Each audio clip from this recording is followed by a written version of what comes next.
Students, कैसे हो आप सब। स्वागत है आपका एक और न्यू क्लास में। हमने चैप्टर स्टार्ट किया था एनपीओ और वहां पे मैंने सब्सक्रिप्शन आपको करा दिया था, बेसिक कॉन्सेप्ट्स आपको बता दिए थे।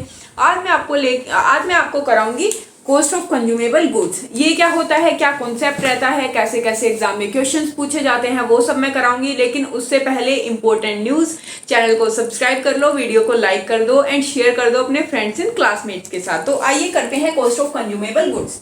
देखिए, अब आप पूछोगे मैडम ये कॉस्ट ऑफ कंज्यूमेबल गुड्स क्या होती है। देखिए स्टूडेंट्स, कोई क्लब है, कोई स्कूल है, कोई हॉस्पिटल है, कुछ गुड्स उन्होंने परचेज की थी, स्टेशनरी उन्होंने कुछ परचेज की थी, तो वो उन्होंने खुद कंज्यूम कर ली, ठीक है, उन्होंने यूज कर लिया उस मटेरियल को। अब ये कैसे पता चलेगा कि भाई कंज्यूम कितने का मटेरियल किया है। अब सपोज लगा लो 1 लाख की गुड्स तो थी हमारे पास, ठीक है, प्लस हमने 80,000 की और परचेज कर ली, ठीक है भाई, 80,000 की हमने परचेज की, टोटल हमारे पास हो गई 1,80,000 की गुड्स।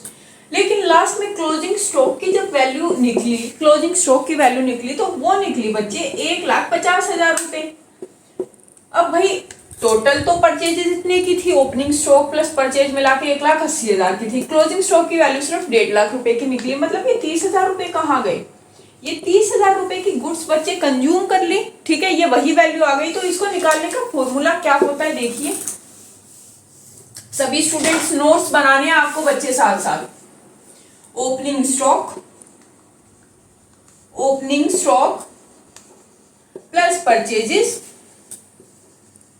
Minus closing stock. अब मेरे प्यारे बच्चों, यहाँ पे ध्यान देने वाली बात ये है, जो ये परचेजेस लिखा है ना मैंने यहाँ पे, इसमें टोटल परचेज आएगी स्टूडेंट्स, इसमें आ जाएगी बच्चे टोटल परचेज, चाहे वो कैश में हो प्लस वो क्रेडिट में हो, ठीक है।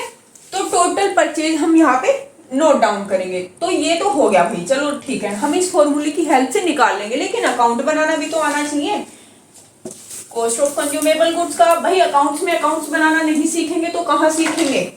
तो अकाउंट बना लेते हैं कॉस्ट ऑफ कंज्यूमेबल गुड्स का।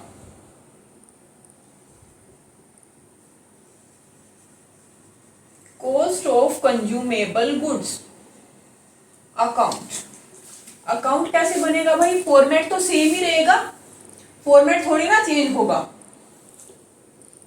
फॉर्मेट तो सेम ही रहेगा हमारा।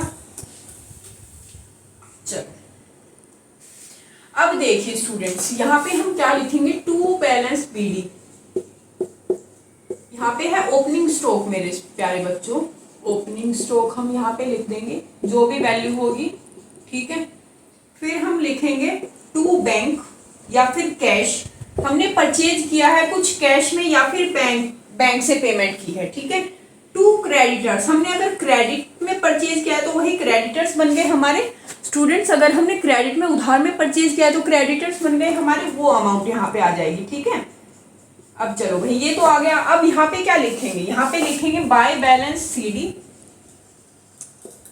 क्लोजिंग स्टॉक, भाई क्लोजिंग स्टॉक आ जाएगा यहाँ पे कितना, जितना भी हमें मेंशन होगा क्वेश्चन में, क्लोजिंग स्टॉक हमने लिख दिया।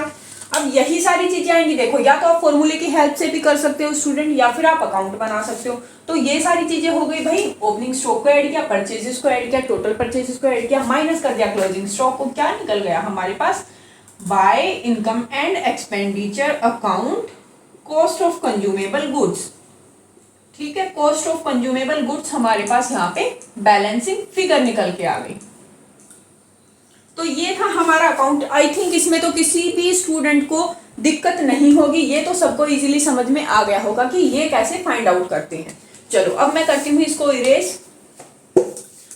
अब भाई डाउट रहता है यहाँ पे कि क्रेडिटर्स का अगर उधार में परचेज की है तो मैडम क्या करेंगे, उधार में परचेज की है तो कैसे करेंगे उसको। चलो वो भी मैं आपको बताती हूँ, ठीक है।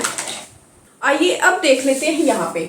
देखिए, to find out credit purchase we will prepare creditors account. Obviously भाई अकाउंट्स पढ़ रहे तो अकाउंट्स की हेल्प से ही सब कुछ करेंगे, ठीक है। तो हम यहाँ पे क्रेडिटर अकाउंट बना लेते हैं स्टूडेंट। देखिए सबसे पहले तो अगर हमने कुछ पेमेंट कर रखी तो वो हम यहाँ पे शो कर देंगे टू बैंक, पेमेंट अगर हमने कुछ की है तो, यहाँ पे ओपनिंग आ जाएगा, यहाँ पे क्लोजिंग वाला आ जाएगा। लेकिन ये वाले मैंने यहाँ पे सर्कल क्यों किए हैं स्टूडेंट, ये वाले मैंने सर्कल इसलिए किए हैं क्योंकि ये रेयर केस होता है, कभी कभी दे देता है कि एडवांस दे रखा है, ठीक है, एडवांस में पेमेंट कर रखी है, तो उस केस में दोनों ऑपोजिट हो जाएंगे। यहाँ पे क्लोजिंग एडवांसेस आ जाएगा, यहाँ पे ओपनिंग एडवांसेस आ जाएगा, ठीक है। इस चीज को तो आप आई थिंक ध्यान में रख सकते हो मेरे प्यारे बच्चों।